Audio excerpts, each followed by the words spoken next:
मी जसं आपल्याला म्हटलं की आईचं स्वप्न एकच होतं की आता तुम्ही मोठे झालात, दुसऱ्यांना मोठे करा. समाजासाठी ज्या ज्या ठिकाणी दुःख आहे ते दूर करण्याचा प्रयत्न करा.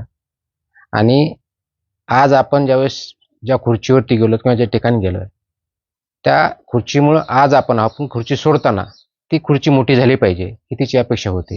आणि त्या दृष्टिकोनाने चालण्याचा प्रयत्न करत आहोत. इथून पुढे तोच करणार आहोत.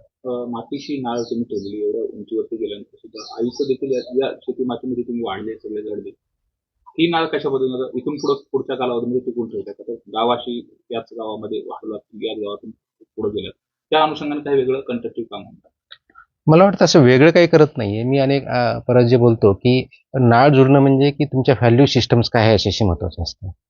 तुमची व्हॅल्यू सिस्टम जर प्रामाणिक असेल, पारदर्शक असेल, अकाउंटेबल असेल, तर तुमचंच गाव काय, तुम्ही ज्या भूमिकेत आहात त्याशी तुमची नाव जुडलेली असली पाहिजे.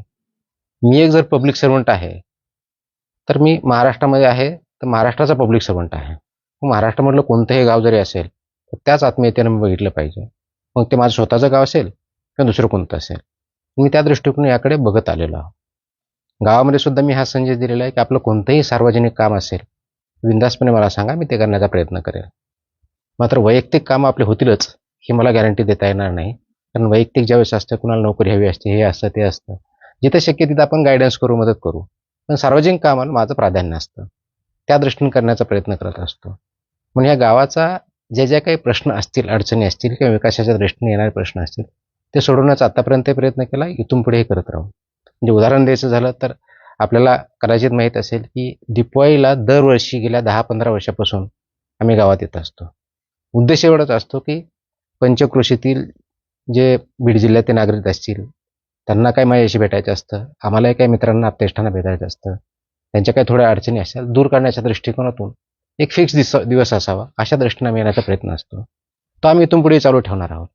त्याच्यामुळे नाळ कधीच सुटली जाणार नाही, कारण नाळ ही तुमच्या व्हॅल्यूची असली पाहिजे. ती आमच्या व्हॅल्यूची आहे.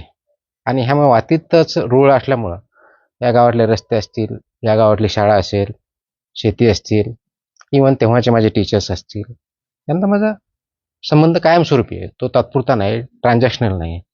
त्याच्यामुळं माझ्या स्वभावामध्ये सुद्धा मी बऱ्याच वेळेस बोलताना म्हणतो की अप्रोच हा ट्रान्झॅक्शनल मी कधीच ठेवत नाही, हा ट्रान्सफॉर्मेटिव्ह असतो. ते ट्रान्सफॉर्मेटिव्ह अप्रोच या दृष्टिकोनातून आहे. पण शक्यतो या गावातले सुद्धा जेवढे प्रश्न आहेत ते मी सॉल्व्ह करण्याचा प्रयत्न केला आहे. किंवा जिल्ह्यातले कुणीही जरी आलं तर त्या दृष्टीने माझा प्रयत्न असतो. आतापर्यंत केला, इथून पुढे आम्ही करत राहू. आता दिपावळीच्या वेळेस येण्याची संकल्पना ही काय माझी मुळात नव्हती, ही माझ्या बंधूंची होती.